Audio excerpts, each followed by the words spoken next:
649 میں جب لی شمین تانگ خاندان کے عظیم حکمران کا انتقال ہوا تو پورے چین میں سوگ کا عالم تھا۔ انہوں نے ایک مضبوط اور پھیلا ہوا چین چھوڑا تھا، لیکن اس کے بعد یہ سلطنت رکنے والی نہ تھی۔ تخت پر ان کا بیٹا لی زہی بیٹھا تھا، جو گاؤزانگ آف تانگ کے نام سے چین کا نیا شہنشاہ بنا۔ اگرچہ گاؤزانگ اتنا طاقتور حکمران ثابت نہ ہوا، لیکن اس کی ملکہ وو زیتان تاریخ کا رخ موڑنے والی شخصیت بن کر ابھری۔ وہ اتنی ذہین، نڈر اور سیاسی چالاک تھی کہ بالآخر چین کی واحد خاتون بادشاہ بن گئی۔ اس نے ایک مختصر عرصے کے لیے زاؤ خاندان کے نام سے حکمرانی کی، لیکن اس کے بعد تانگ خاندان دوبارہ طاقت کے ساتھ ابھرا۔ لی شمین کے بعد بھی چین کی سلطنت مسلسل پھیلتی رہی۔ تانگ سلطنت نے شمال مشرق میں کوریا کا رخ کیا۔ اگرچہ کوریا مکمل فتح نہ ہو سکا، لیکن چین نے وہاں کے حکمران خاندان کے ساتھ اتحاد قائم کر کے اثر و رسوخ کو بڑھایا۔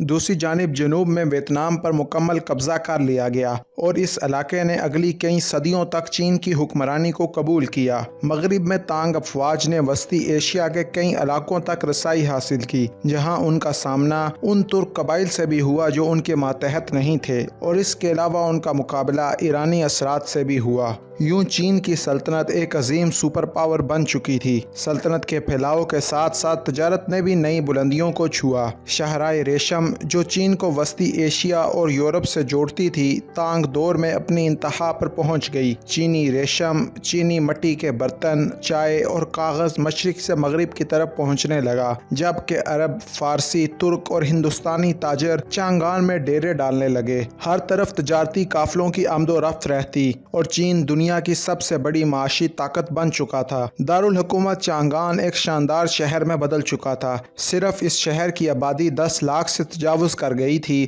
جو اس وقت کے لیے حیرت انگیز تھی۔ شہر کی گلیوں میں مختلف زبانیں گونجتی تھیں، چینی، فارسی، عربی، ترک اور سنسکرت، سب کچھ سنائی دیتا تھا۔ شہر میں سینکڑوں بازار، باغات، مندر، بدھ خانقاہیں، علمی ادارے اور تفریحی مقامات تھے۔ یہ شہر تہذیب، علم، تجارت اور فنون کا مرکز بن چکا تھا۔ تانگ دور نہ صرف طاقت کا دور تھا، بلکہ فنون، شاعری اور مذہب کے اعتبار سے بھی سنہری عہد تھا۔ اسی دور میں چین کو لی بائی اور دو فو جیسے عظیم شاعر ملے، جنہوں نے قدرت، انسان، تنہائی، محبت اور جنگ جیسے موضوعات کو اپنی نظموں میں زندہ کر دیا۔ مصوری اور خطاطی کو روحانی گہرائی ملی اور قدرتی مناظر کی عکاسی چین کے فن میں نمایاں ہونے لگی۔ مذہب کے لحاظ سے بدھ مت کو سرکاری سرپرستی حاصل رہی، مگر ساتھ ہی تاؤزم اور کنفیوشس فلسفہ بھی معاشرتی بنیاد کا حصہ بنے رہے۔ چین ایک روحانی اور فکری رواداری کی مثال بن چکا تھا، اور پھر 712 میں چین کے تخت پر وہ شہنشاہ آیا جسے تانگ خاندان کے عروج کی علامت سمجھا جاتا ہے، شہنشاہ شوانزونگ۔ وہ ایک دانش مند حکمران تھا جسے فنون لطیفہ، شاعری اور موسیقی سے گہرا شغف تھا۔ اس نے نہ صرف سلطنت کو منظم کیا، بلکہ دربار میں فنون کی سرپرستی کر کے اسے ایک ثقافتی مرکز بنا دیا۔ اس کے دور میں چین کی معیشت پھلی پھولی، بین الاقوامی تعلقات مزید مستحکم ہوئے اور ملک میں امن و استحکام قائم رہا۔ چانگان میں عرب مسلمان سفارتکاروں کی بھی آمد ہوئی، کیونکہ اس وقت مسلمانوں کی اموی خلافت بھی اپنے عروج پر تھی اور دنیا چین کو رشک کی نگاہ سے دیکھنے لگی۔ یہ وہ وقت تھا جب تانگ سلطنت دنیا کی سب سے بڑی، خوشحال اور ترقی یافتہ سلطنت بن چکی تھی۔ طاقت، علم، فن اور روحانیت سب ایک ساتھ پروان چڑھ رہے تھے۔ تانگ خاندان اپنی عظمت کی بلند ترین چوٹی پر کھڑا تھا، لیکن جیسا کہ تاریخ نے بار بار دکھایا ہے، ہر عروج کے پیچھے ایک زوال چھپا ہوتا ہے۔ تانگ خاندان جب اپنے عروج کی بلند ترین سطح پر تھا، تب ہی زوال کی بنیادیں خاموشی سے رکھی جا رہی تھی۔ باہر سے سب کچھ شاندار نظر آتا تھا، ثقافت، معیشت، فنون، فوج، مگر اندرونی نظام آہستہ آہستہ بگڑنے لگا تھا۔ بادشاہ شوانزونگ کی عمر بڑھ رہی تھی اور ساتھ ہی دربار پر خوشامدید، چال باز اور ظالم وزیروں کا قبضہ ہونے لگا۔ ان میں سب سے خطرناک نام تھا لو لن لینفو۔ لو لینفو ایک بہت چالاک اور بے رحم وزیر تھا۔ اس نے طاقت پر مکمل قبضہ جمانے کے لیے خطرناک اصلاحات کیں۔ اس کا سب سے تباہ کن فیصلہ یہ تھا کہ کسی بھی چینی شخص کو صوبائی گورنر یا فوجی کمانڈر نہیں بنایا جائے گا۔ اس کی جگہ غیر چینی اقلیتوں، خاص طور پر ترک قبائل اور دیگر قبائل کے لوگوں کو اہم فوجی اور سیاسی عہدے دیے گئے۔ اس نے درجنوں باصلاحیت چینی افسروں کو صرف اس لیے جیل میں ڈالا یا قتل کروایا کیونکہ وہ اس کی سازشوں کے خلاف آواز اٹھا سکتے تھے۔ وہ ایک خوف اور خاموشی کا نظام قائم کرنا چاہتا تھا، اور یہی وہ خاموشی تھی جس نے بعد میں تانگ سلطنت کو توڑ ڈالا۔ انہی غیر چینی افسروں میں ایک آن لوشان تھا۔ وہ ایک ترک نسل کا جرنیل تھا جو جسمانی طور پر بھاری بھرکم تھا مگر اپنے فن میں ماہر تھا۔ لو لینفو نے اس پر بہت اعتماد کیا، یہاں تک کہ اسے 3 اہم فوجی علاقوں کی کمان دے دی، اور اس کے زیر حکم تقریباً 1.5 لاکھ تجربہ کار فوجی آ چکے تھے۔ آن لوشان اگرچہ شاہی دربار میں ظاہری طور پر وفادار تھا مگر اندر ہی اندر وہ خود کو مستقبل کا حاکم دیکھنے لگا تھا۔ جب لو لینفو کا انتقال ہوا تو دربار کی طاقت کا توازن بگڑنے لگا۔ آن لوشان کو محسوس ہونے لگا کہ نئے درباری اسے ہٹانے کی کوشش کریں گے۔ اس خوف، لالچ اور طاقت کے نشے میں اس نے وہ فیصلہ کیا جس نے پورے چین کو لرزا کر رکھ دیا۔ 755 عیسوی میں اس نے بغاوت کا اعلان کیا اور وہ اپنے 1.5 لاکھ فوجیوں کے ساتھ شمال سے روانہ ہوا اور بڑی تیزی سے سلطنت کے مرکز کی طرف بڑھنے لگا۔ تانگ دربار نے شروع میں آن لوشان کی بغاوت کو سنجیدگی سے نہیں لیا اور وہ محض 2000 سپاہیوں کو اس سے مقابلہ کرنے کے لیے بھیجتے ہیں، لیکن یہ فوج حیران کن طور پر کامیاب ہو جاتی ہے اور وہ آن لوشان کی فوج پر اچانک حملہ کر کے اس کے 20,000 سپاہیوں کو قتل کر دیتے ہیں۔ یہ فتح وقتی خوشی تو دیتی ہے لیکن ایک مہلک غلطی کو جنم دیتی ہے۔ تانگ دربار اس چھوٹی سی جیت سے اتنا پر اعتماد ہو جاتا ہے کہ وہ آن لوشان کی پوری فوج کو کھلے میدان میں چیلنج کر بیٹھتا ہے، مگر یہ جنگ تباہ کن ثابت ہوتی ہے۔ آن لوشان کی فوج نے نہ صرف تانگ کی افواج کو شکست دی بلکہ سلطنت کے دل لویینگ اور چانگان کو بھی رون ڈالا۔ شہنشاہ شوانزونگ کو راہ فرار اختیار کرنا پڑی۔ ملک میں قحط، خانہ جنگی اور بد امنی کا ایسا طوفان آیا جس نے تانگ سلطنت کو اندر سے ہلا کر رکھ دیا۔ ایک ایسی سلطنت جو کبھی علم، شاعری اور رواداری کی علامت تھی، اب جلتے ہوئے شہروں، بکھرتے عوام اور خون آلودہ سڑکوں میں بدل چکی تھی۔ آن لوشان کی بغاوت نہ صرف ایک فوجی بغاوت تھی بلکہ وہ حملہ تھا جس سے تانگ خاندان کے زوال کا عمل ناقابل واپسی ہو گیا۔ جب آن لوشان نے بغاوت کی اور اپنی فوج کے ساتھ تانگ سلطنت کے دارالحکومت چانگان پر حملہ کیا تو بادشاہ شوانزونگ کو بھاگ کر اپنی جان بچانا پڑی۔ وہ سچوان کے پہاڑی علاقوں کی طرف روانہ ہوا جو اس وقت تک محفوظ سمجھا جاتا تھا، لیکن وہاں پہنچنے پر اسے اندازہ ہوا کہ تباہی صرف باہر نہیں اندر بھی پھیل چکی تھی۔ بادشاہ کی اپنی فوج اسے بلیک میل کرنا شروع ہو گئی۔ وہ بادشاہ سے کہنے لگے کہ وہ اپنی محبوب کنیز یانگ گوئیفی کو قتل کر دے، کیونکہ ان کا خیال تھا کہ اسی کنیز کی وجہ سے بادشاہ نے انتظامی معاملات میں دلچسپی چھوڑ دی تھی اور انہیں آن لوشان کی بغاوت دیکھنی پڑی۔ بادشاہ کے محافظوں نے اس سے کہا کہ یا تو وہ یان گوئیفی کو قتل کرے یا پھر وہ شاہی خاندان کی حفاظت نہیں کریں گے۔ مجبوراً دل خون کے آنسو روتے ہوئے شوانزانگ کو اپنی محبوب بیوی کو قتل کروانا پڑا، یا کچھ تاریخ دانوں کے مطابق اس نے خود اپنی جان لے لی۔ یہ ایک ایسا لمحہ تھا جو نہ صرف ایک بادشاہ بلکہ ایک باپ، ایک شوہر اور ایک انسان کی روح کو توڑ دیتا ہے۔ اس سانحے کے بعد شہنشاہ نے خود کو مکمل طور پر مایوسی کے حوالے کر دیا اور دوسری طرف اس کے بیٹے لی ہنگ نے شہنشاہ سوزونگ کے نام سے خود کو تانگ سلطنت کا نیا شہنشاہ قرار دے دیا اور شہنشاہ شوانزونگ سچوان کے علاقے میں ہی 6 سال بعد وفات پا گیا۔ شہنشاہ سوزونگ نے تخت نشین ہونے کے بعد سلطنت کو متحد کرنے کی کوششیں شروع کر دی اور آن لوشان کی بغاوت کو کچلنے کے لیے ترک قبائل کو بھی اپنے ساتھ ملایا۔ ادھر آن لوشان نے خود کو عظیم بادشاہ قرار دے دیا اور باغی یان سلطنت کی بنیاد رکھ دی، مگر اقتدار اس کے حواس پر ایسا سوار ہوا کہ وہ پاگل پن میں مبتلا ہونے لگا۔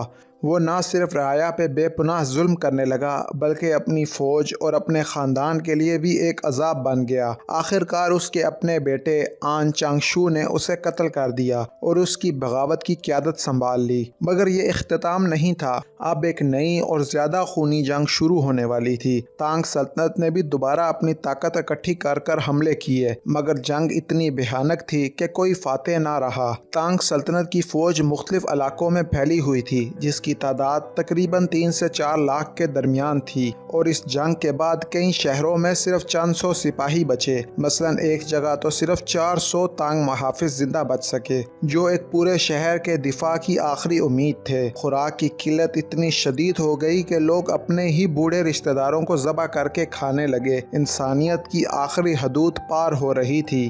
آن چین شو کی فوج بھی 2 لاکھ لوگوں پر مشتمل تھی، اور وہ پچھلی نسل کی نسبت کچھ بہتر نہ تھی۔ ایک ہی معرکے میں انہوں نے 70 سے 80 ہزار جانیں گنوا دی، مگر جنگ ختم ہونے کا نام نہیں لے رہی تھی۔ تانگ سلطنت کا سنہری دور، جو علم، امن، شاعری اور آرٹ کا دور تھا، اب صرف ماضی کی یاد بن چکا تھا۔ سلطنت نے اپنی کل آبادی کا 20% حصہ اس جنگ میں کھو دیا تھا، یعنی کروڑوں لوگ مارے گئے تھے، جو یا تو جنگ، بیماریوں یا پھر قحط کی وجہ سے مارے گئے تھے۔ کروڑوں انسان مر چکے تھے، شہروں کے شہر ویران ہو گئے، اور تاریخ نے ایک عظیم تہذیب کی تباہی کا مشاہدہ کیا۔ بالآخر لمبی جدوجہد کے بعد تانگ سلطنت نے اپنے دارالحکومت چانگان اور لویینگ کو واپس حاصل کر لیا، اور دوسری طرف آن چانگ شو کو اسی کے ایک اتحادی نے قتل کر دیا، کیونکہ اس کا خیال تھا کہ یہ ایک کمزور حکمران ہے۔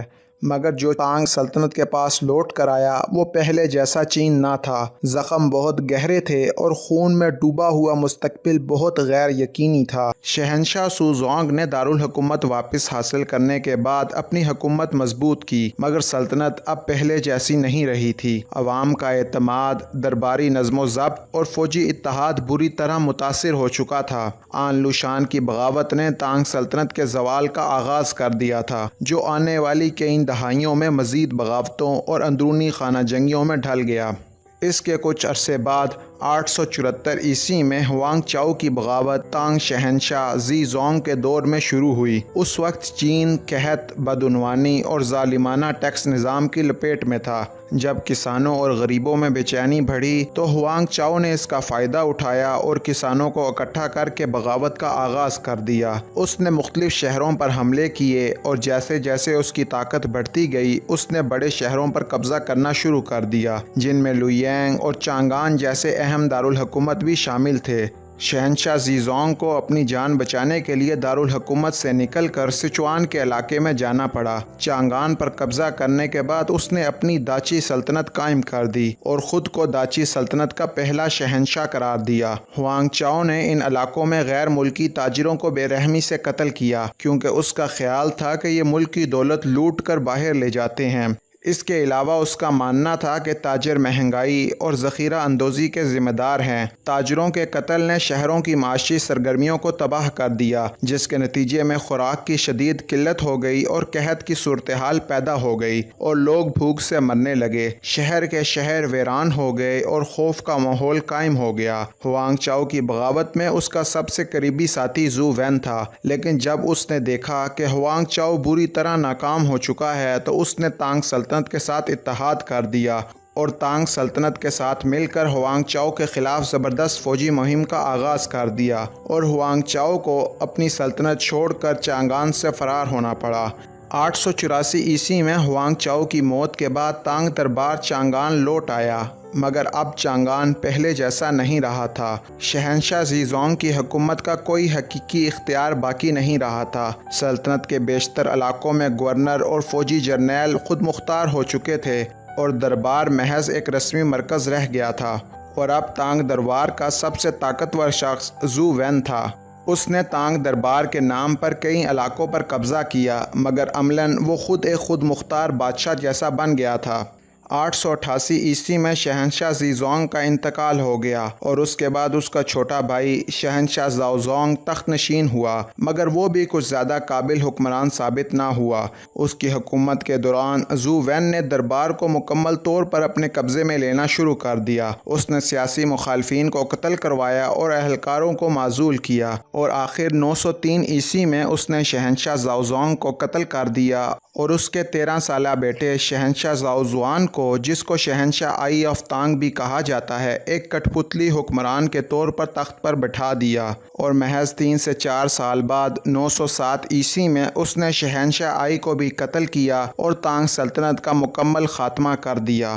اور اس طرح 289 سال تک قائم رہنے والی تانگ سلطنت ہمیشہ کے لیے تاریخ کا حصہ بن گئی، اور زو وین نے اپنی لیانگ سلطنت کی بنیاد رکھ دی، مگر اس کی لیانگ سلطنت چین کو متحد نہ کر سکی، بلکہ اس کے برعکس چین ایک نئے جنگی ریاستوں کے دور میں داخل ہو گیا۔ تانگ سلطنت کے زوال کے بعد چین ایک بار پھر کئی ٹکڑوں میں تقسیم ہو گیا۔ چین کے اس نئے دور کو تاریخ میں 5 ڈائناسٹیز اینڈ 10 کنگڈمز کا دور کہا جاتا ہے، جو تقریباً 907 عیسوی سے 960 عیسوی تک جاری رہا۔ شمال میں 5 مختلف خاندان ایک دوسرے کو تخت سے گراتے رہے، جبکہ جنوب میں 10 چھوٹی چھوٹی بادشاہتیں ابھریں جو اکثر ایک دوسرے سے برسرے پیکار رہیں۔ یہ دور شدید افراتفری، خون ریزی اور مسلسل خانہ جنگی کا دور تھا۔ تانگ سلطنت 618 عیسوی میں قائم ہوئی اور 907 عیسوی میں ختم ہو گئی، یعنی تقریباً 290 سال تک قائم رہی۔ یہ سلطنت اپنے عروج پر ایک سنہرا خواب تھی، فنون، شاعری، سائنس، تجارت اور روحانیت کا حسین امتزاج، مگر آخر میں انسانی لالچ، اندرونی تقسیم اور بے رحم سیاست نے اسے نگل لیا۔ تاریخ ہمیں سکھاتی ہے کہ عظیم سلطنتیں تلوار سے نہیں بلکہ اندر کی کمزوریوں سے گرتی ہیں، اور تانگ سلطنت بھی اس اصول سے مستثنیٰ نہ رہی، اور چین ایک نئے دور میں داخل ہوا جسے 5 ڈائناسٹیز اینڈ 10 کنگڈمز کا دور کہا جاتا ہے۔